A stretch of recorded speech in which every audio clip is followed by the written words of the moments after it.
The holding cell in the lower decks of the Zephyrian warship Dominion had contained Princess Anna for 3 standard rotations. The crystalline restraints around her wrists and ankles pulsed with an ethereal blue light, their alien metal supposedly unbreakable by any known force in the galaxy. The Zephyrian Empire had designed them specifically for beings of her kind, the ethereals of Luminara Prime, whose natural energy manipulation abilities made them formidable opponents. Anna's luminescent skin had dulled to a pale silver, her usual radiant golden aura suppressed by the chains that drained her life force with each passing hour.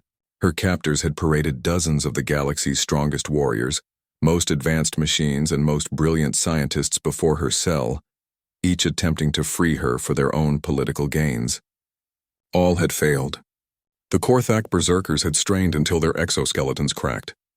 The synthetic beings of Nexus 7 had calculated every possible molecular weakness and found none. Even the telepathic Voidwalkers had been unable to phase the restraints from existence. The chains remained, and Princess Anna grew weaker.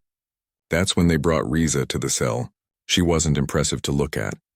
A human in oil-stained coveralls, her dark hair pulled back in a messy ponytail, carrying nothing but a basic toolkit that looked ancient compared to the high-tech equipment the others had wielded. The Zephyrian guards snickered among themselves as they escorted her down the corridor. "This is your great hope?" Captain Vexistar asked mockingly through the cell's communication array. "A primitive human mechanic." Riza didn't respond to the taunt. She simply approached the cell bars and looked at Anna with tired brown eyes that held unexpected kindness.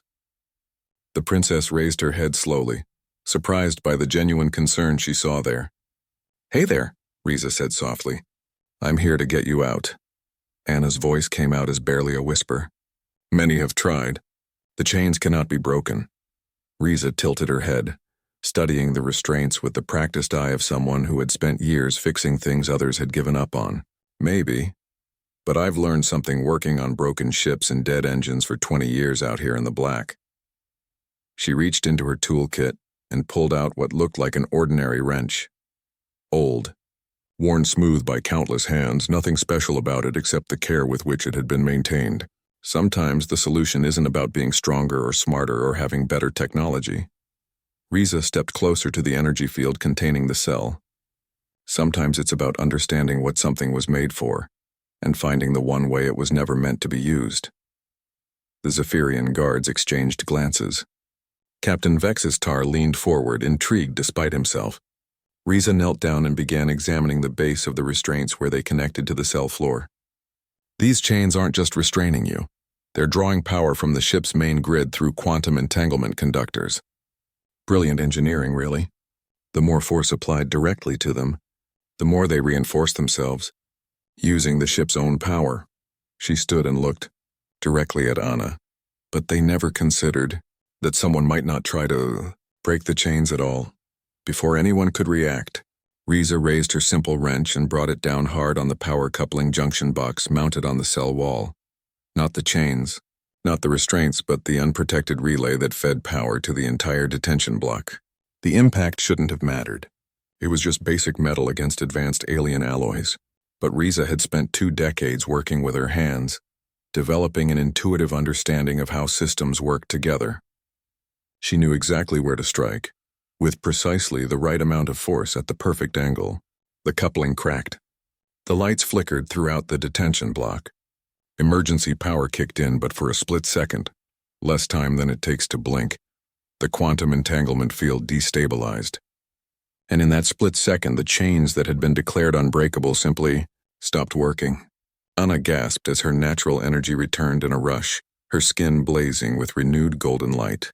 The crystalline restraints, no longer reinforced by the ship's power grid, crumbled like brittle glass around her wrists and ankles. The Zephyrian guard stood frozen in shock. Captain Vexistar's mandibles clicked rapidly in what could only be described as panic. Riza helped Anna to her feet, supporting the princess as feeling returned to her limbs.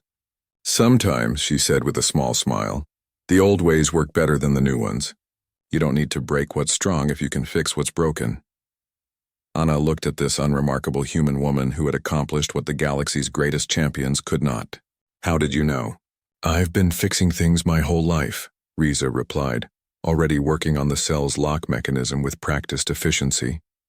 And I've learned that every system, no matter how perfect it seems, has exactly one thing keeping it running. Find that one thing and... She popped the lock open with a satisfying click. Well, everything else becomes a lot easier. As alarms began blaring throughout the ship and Anna's rescue fleet dropped out of hyperspace in response to her renewed beacon signal, the princess placed a grateful hand on Riza's shoulder. "The Ethereal Council will want to reward you greatly for this," Anna said. Riza shouldered her toolkit and shrugged. "Just doing what I do best, fixing what's broken and helping people get where they need to go." She paused, then added with a wry grin, "Though I wouldn't say no to some proper tools. This wrench is older than some of the stars out here." As they walked toward freedom together, Captain Vextar could only watch in dismay, finally understanding what the rest of the galaxy was beginning to learn, that humans, with their stubborn refusal to accept that anything was truly impossible and their peculiar talent for finding the one solution no one else had considered, were going to change everything. After all, it takes a special kind of crazy to look at unbreakable chains and decide the real problem is the wall outlet.